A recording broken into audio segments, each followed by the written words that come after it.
So low back pain in squats. Now I'm presuming that you've already ruled out any actual injuries or any problems like degenerative discs or anything like that. Okay, so we're talking about low back pain in squats for general population, people who don't have any known issues.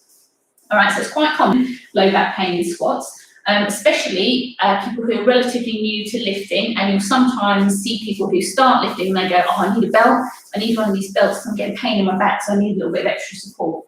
Actually, it's more likely that your technique is the problem, or possibly your ego, or a combination of both, all right, which I will come on to. So, with squats, what happens sometimes is that we know we need to sit our bum back in a squat, but what we see is, I'm just going to hold my arms up so you can see, we see people actually tilt their pelvis forwards and arch their back to stick their bum back, yeah? So they arch their bum back and then they sit it back and back up again. Yes, you can see that real curve in my back. Now, it looks great on Instagram. My bum looks really round, but it hurts my back. As I stick my bum out, I can feel the vertebrae in my spine kind of compressing.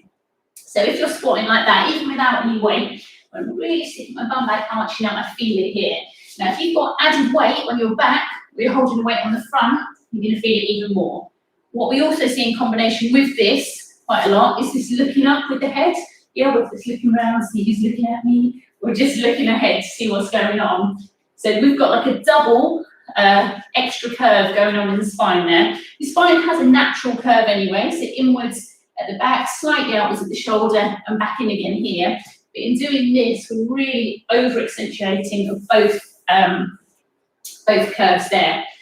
And that's where some of the pain is going to come in. Okay, so what is useful to stop you from doing this, stop the duck butt, as I call it. Don't think about sticking your bum out, all right, because then this happens. We're going to think about it more as a hinge. So rather than a tip forwards of the hips and a kind of curl of the spine, think about getting your pelvis into this kind of neutral position, cores braced. So I'm going to try not to change anything in my lower back here. So instead of doing that, I'm going to hinge at the hips so my back stays straight and then come down. All right, so I'll show you the difference.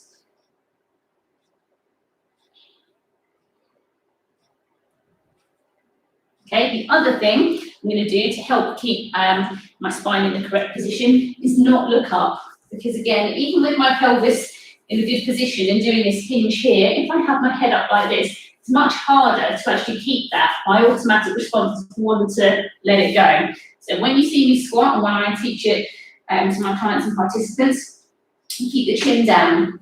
Okay, so spine in its natural alignment. So I'm going to end up looking at the floor somewhere, a couple of feet in front of me, not looking across the room. So hinging at the hips.